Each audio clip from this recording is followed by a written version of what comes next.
এখানে দীর্ঘ 17 বছর আমরা একত্রিত হতে পারিনি। আজকে একসঙ্গে সবাই উপস্থিত হতে পারে সত্যি ভালো লাগছে। বাংলাদেশ জিন্দাবাদ, শহীদ আমর হোক, দেশনেত্রী বেগম খালেদা জিয়া আমর হোক, তরুণদের অঙ্গার তারেক রহমান জিন্দাবাদ। সাবেক সফল সাধারণ সম্পাদক বিসমিল্লাহির রহমানির রহিম, উল্লাপাড়া উপজেলা বিএনপি ও পৌর বিএনপি কর্তৃক আয়োজিত আজকের এই ইফতার মাহফিলে রাজনৈতিক সাথে মোহাম্মদ ইকরামুল ফয়সাল শিবলুকে বক্তব্য রাখার জন্য আহ্বান করছি।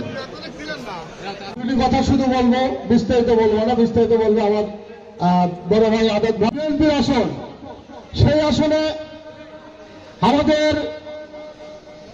বিএনপি থেকে যে মনোনয়ন পেয়েছিলেন, এই পবিত্র রমজান মাসের ঈদুল ফিতরের পরে ইনশাআল্লাহ সেসব বিষয় নিয়ে দল কাজ করবে। এটা সুশৃঙ্খল ভাবে একটু বসেন। আজকে এই অনুষ্ঠানের আয় আল্লাহ তার কবরের আযাবগুলো মাফ করে দেন।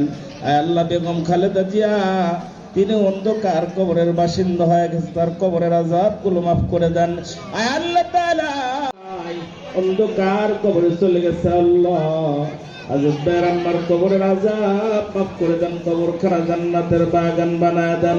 আয় আল্লাহ তাআলা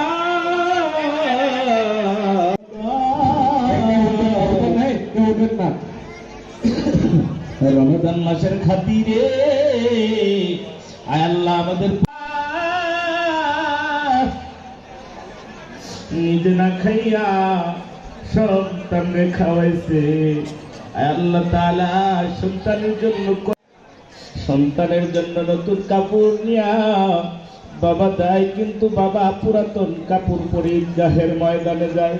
আয় আল্লাহ তাআলা কত ঈদ বাবা পুরাতন জামা পরে আদায় করেছে, কিন্তু আয় আল্লাহ তাআলা যত রকমের অনিষ্টতা রয়েছে, শয়তানের অনিষ্ট, আয় আল্লাহ মানুষ শয়তানের অনিষ্ট, সমস্ত অনিষ্ট থেকে হেফাজত রাখিও আল্লাহ।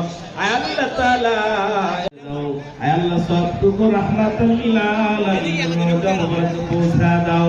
আয় আল্লাহ তাআলা বাবা কবরের আযাবগুলো মাফ করে দাও, কবরগুলো জান্নাতের বাগান বানা দাও। আয় আল্লাহ তো মানুষ ছিল, আয় আল্লাহ তাআলা মোহাম্মদ আলী হোসেন সাহেব কবরে চলে গেছেন, তার সুযোগ্য সন্তান মোহাম্মদ আজাদ হোসেন আজাদ ভাই আজকে ইফতার। আয় আল্লাহ তাআলা আমাদের সকলের মনের নেক মাকসুদগুলো কবুল করে নেন। আমরা প্রত্যেকই গুনাহগার, আমার বাগান বানায় দেন।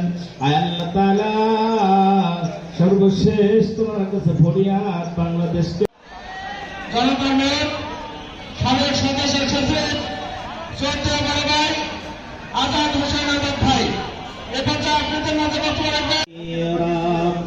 ربنا آتنا في الدنيا حسنة وفي الآخرة حسنة وقنا عذاب النار। আয় আল্লাহ তাআলা উল্লাপাড়া উপজেলা পৌরসভার জাতীয়বাদী দল জাতীয়তাবাদী দল কর্তৃক আয়োজিত ইফতার মাহফিলে আয় আল্লাহ তাআলা কোরআন থেকে তেলাওয়াত করা হলো।